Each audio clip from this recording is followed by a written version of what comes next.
Today I'm going to talk to you about Ned, about auctions, and about Ned. I think first of all I'll talk to you about Ned.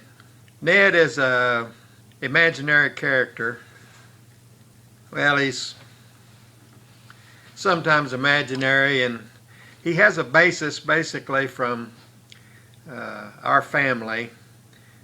And I'm looking over there above the door. It says there's a sign there. It says, "I see Ned people."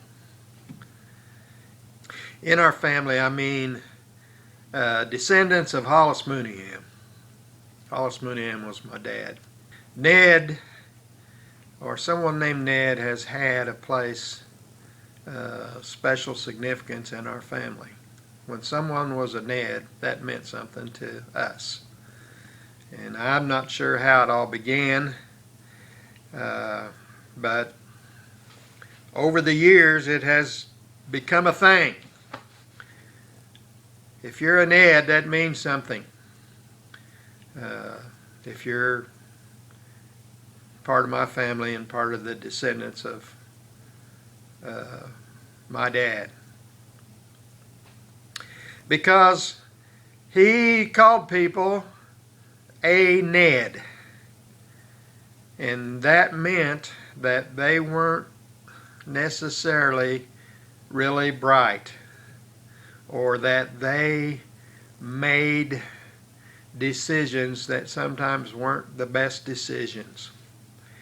And there are other words for people like that, but Ned is the one that in our family is used, and it's not necessarily a derogatory.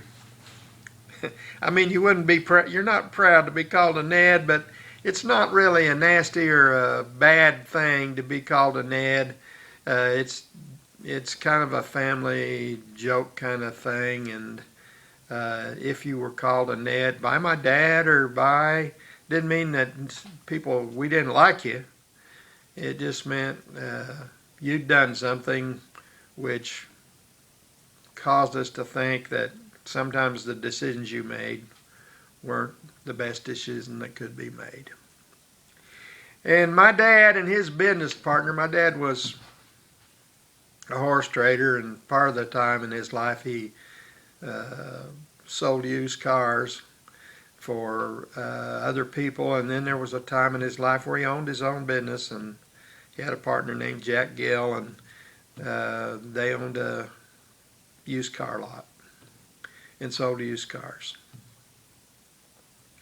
And they both used this term, Ned. I don't know whether Jack's descendants would recognize the term Ned or not, but I don't see how they probably wouldn't, because my dad and Jack used the term frequently, and they were talking about somebody that they'd encountered that wasn't real bright.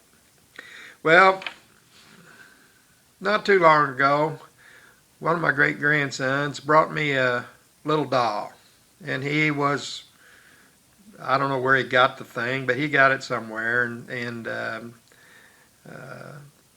when he got it for the purpose of bringing it to me, and he named this little doll. Here it is. I put it in a box so that it could sit here. There the guy is, and Dawson Luke is his name. He's my youngest great-grandson.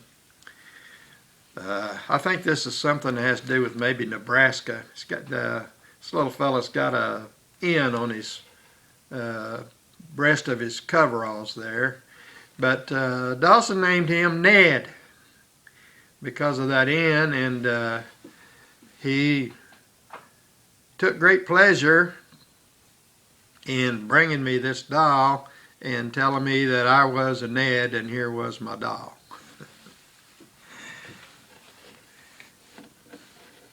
And he takes great pleasure in any occasion to indicate that I'm a Ned.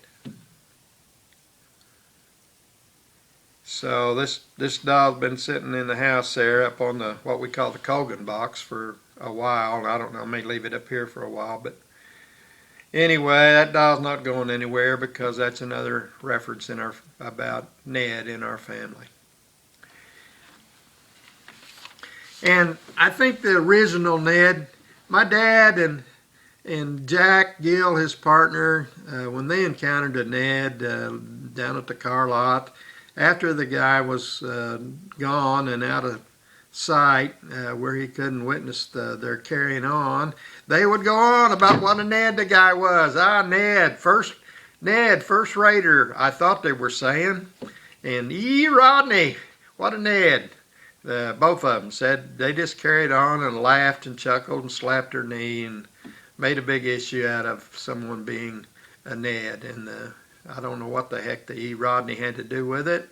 And I'm not sure that they were saying first rater now, because later on in life I found out there was a character in the McGuffey Readers. And if you don't know what a McGuffey Reader is, then I can understand that, because I had to do some research to really find out about McGuffey Readers. They were grade school books from grade school that school systems used to teach children to read.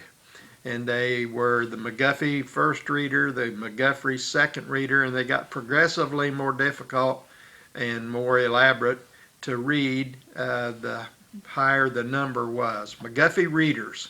And in those books there was a character called Little Ned. And I think maybe Little Ned wasn't real bright. I don't know. I've never read a McGuffey Reader. I have seen some, and if you get online you can find out about them. The McGuffey Reader, and I think Little Ned was a character from maybe the first McGuffey Reader. And my dad and or Jack may have been saying first reader, not first rater, but when I was young, I always thought that they were saying Ned, first rater, and I still don't know the answer to that, and I never will, because my dad and his partner Jack Gill are both dead. But that's the history of where the origins for Ned came from, and it's carried on. My kids, they picked up on it, and they began calling people a Ned, and I still, when I encounter someone that demonstrates that they're not too bright, I might say that guy's a Ned. And sometimes them being bright doesn't even have anything to do with it. They aggravated you some way, and so I call them a Ned. This Ned did this, or this Ned did that. It's a kind of semi-affectionate, polite way of saying something unfavorable about a person, even though you don't really dislike the person. It's just it's a way of doing things in our family. So I spent too long talking about that, so I'm going to move on. Over the years of auction going, and you know me, I go to lots of auctions. I always have since I was a young man, and I still do go to auctions very frequently. I have encountered people that I would call my nemesis, and they weren't really my nemesis. They weren't really objectionable people. They weren't really anything wrong with the people. They just happened to go to auctions that I went to. They went frequently to the same auction that I went to, and they liked the same kind of things that I like. And so when I was at an auction, found something I liked and wanted to bid on, very often this person, whoever they were, liked the same thing I did, and so they were bidding on them too. And my kids will tell you that when I go to an auction and I'm trying to buy something, especially if it's something I expect to resell, I want to buy it at the absolute lowest price that I can. They tell me, Dad, you're tight. If you want that, go ahead and buy it. But I just can't overcome that. It's part of upbringing from my dad, he tried to steal everything he ever bought, and he taught me the same way. Buy it cheap, sell it for more than you paid for it. That's the only way you make money. And if you pay for too much for things, you're going to lose money when you go to try to sell them. So that's what I try to do, and I can't help myself. So when somebody likes something that I like, very often they're going to pay more for it than I do, and so I call that getting in my way. They get in my way at auctions all the time. Right now, there's one in my life right now. She's a friend. She's the wife of one of my poker playing buddies, and when she likes something, I can't buy it. She'll pay more for it than I will. And the problem with her is she's a sweet lady. I like her. I really like her husband. Known him for quite a while. I like the guy. I consider him my friend, and I don't know whether he considers me his friend or not, but I like him. And his wife likes things that I like. I guarantee you that if I see something at an auction that I really like, she's going to really like it too. If I see something at an auction that is among the things that I like and I would bid on it, she's going to feel the same way about it. And if I see something at an auction that it's the kind of thing I buy, I don't necessarily really like it, but if it's selling at a price that's an attractive price, I'm going to bid on it. Well, I guarantee she's going to bid on it too. So when she's at an auction, she becomes my nemesis. And I just told that story about her. Didn't really intend to talk about her in this sale, but I told that story about her to illustrate what kind of a person it is. It is a person that goes to an auction, goes there frequently. There's been scores of them in my lifetime. She's not the only one in my lifetime right now. I could name some others, but I won't. They like what I like. They buy what I like frequently, and when they're at a sale, they're in my way, buying things that I want, making me pay more for things than I want to, or not own them. So this guy I'm getting ready to tell you about, he was like that. I used to go to Kenny Bland auctions. Kenny Bland, you've heard me talk about him before, was an auctioneer, much like Roger Robinson. He was an auctioneer who had his own. He did sales. I think his building was in Owen County, but he did a lot of sales in Monroe County around Bloomington, and he did a lot of sales in Greene County around Bloomfield. He was well known in that area, and when there was a good sale there, Kenny usually had the sale because he was popular. The people in the area liked him. They hired him to do their sales. And he built what he called a pavilion. I'd call it an auction barn there in Owen County. And it was out in the boondocks, but he had a sale there about every Thursday night, and he had a following, a big crowd that showed up at his sale.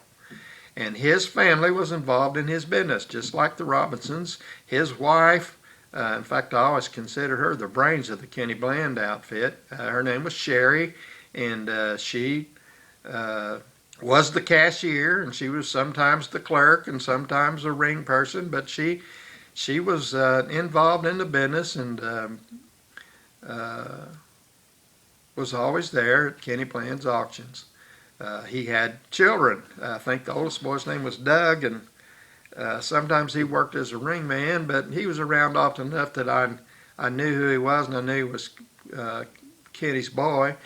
And I think his name was Doug. And then he had a boy named Dirk, and Dirk became an auctioneer. And he had a daughter named Diana, and she became an auctioneer. And when they got old enough to get the auctioneer's license and go to school and become auctioneers, they worked in his business. So Kenny Bland Auctions. And there was a guy I run into there that was my nemesis. The guy was I thought from Terre Haute. He was from around Terre Haute somewhere. He had a business near Terre Haute. You know, when somebody's always buying your stuff at an auction, you get to asking about the guy. The first thing you do is say that, hey, talk to somebody that you know. They say, you know that guy? And they tell you what they know about him. And this guy owned an antique shop or ran an antique shop called the Square Nail. And that right there tells you that he liked the kind of things that I liked. He liked primitive things, and he liked things with square nails in them. And so he was in my way all the time. And he was at Kenny Bland's auction quite frequently. And I don't know, one of the times that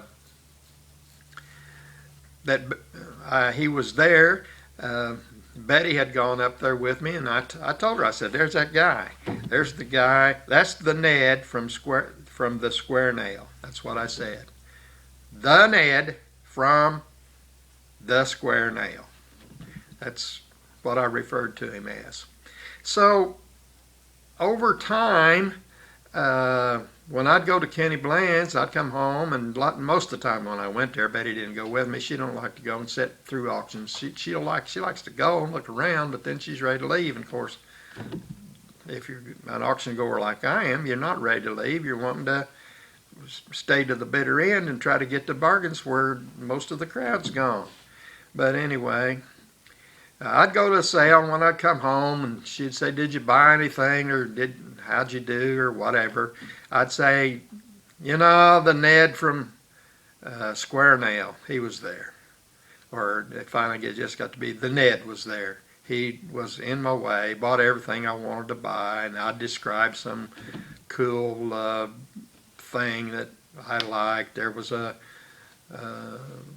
of the old wooden crank butter churns, or there was a little crock bench that was had old paint on it and square nails in it, and I really liked it, but the Ned was there, and that meant, you know, he bought it. I wanted to buy it, but he bought it. So that's how I referred to the guy, the Ned from Terre Haute, or the Ned from the Square Nail. And he was a nice guy. I'd talk to him sometimes, and I liked the guy. He just got in my way all the time. Well, one day I was at an auction down by Mitchell. Bob Allen auction. It was down there, and there he was, Ned, the Ned. And I got to talking to him down there. And I'd seen him in Lawrence County before. He wasn't in Lawrence County near as often as he was at Kenny Bland's, but I'd run across him before, and I ran into him down at Mitchell, and I got to talking to him. And I found out his mother was from Mitchell. His mother was elderly, and she lived in Mitchell, and he said he liked to get down to auctions around Mitchell because it gave him an opportunity to go visit his mother while he was down. And so found that out about him, and then I told him, I said, well, while you're down this way, you ought to come look around in my barn. I told him about this place, and I told him about how I had a business where I did antique booths, and I had one there. I said, go down in Mitchell to the John Gass's place. He said, yeah, I go there. Every time I'm in Mitchell, I go there. I said, well, booth number whatever, 89, I think. That's my booth. And he said, oh, yeah. He said, I always look in that booth. He said, I said, I can imagine you do, because you like the same kind of stuff I do. I said, I got a barn full of stuff like that. You ought to come. And he said, I will. He said, I'll do it today if you don't care. He said, are you going home after the auction? I said, yeah, I am. He said, well, I'll swing by there. Tell me where it's at. And I told him how to get there. This was back before you could put an address in your phone. It'd take you right to their door. I had to describe to him how to get there, but he knew Lawrence County pretty well. He understood where I was, and he said, I'll be there after a while. So he did. He showed up out here after the auction. I was out there by the barn doors. This part of the thing wasn't built yet. It was just that barn. And I was out there unloading my truck when he pulled in. He comes in, and I showed him around, and he went through the barn over there, and he bought some stuff.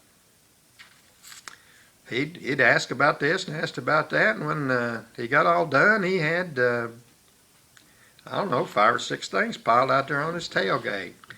And he said, we added it all up, and he said, you know what? He said, I just spent most of my cash at that auction. He said, I don't have that much cash. I said, I'll take a check from you. And she said, well, good. He said, that's what I was going to ask you, if you'd take a check, because if you won't take a check, I'm going to have to not get some of this. I said, that's fine. I said, I see you all the time. I'll take a check from you. I said, I know where your mother lives. If you don't pay, I'll go down there and break her leg or something like that. And we laughed. He asked me my name. He said, what's your name? I told him. And I said, don't bother, I'll just write it on the check. And so he said, fine. And he wrote out the check for what he owed me, and he tore it out of the checkbook and handed it to me. And I looked at it, and it said Square Nail Antiques on it, and some address in Terre Haute. And then his name was below that, and I started laughing. I mean, I didn't want to laugh. I didn't mean to laugh. It just struck me funny, and I just burst out in laughing. And he said, oh, what's so funny? And I said, you wouldn't believe it. And he said, well, try me. He said, I never saw that kind of a reaction to me handing somebody a check.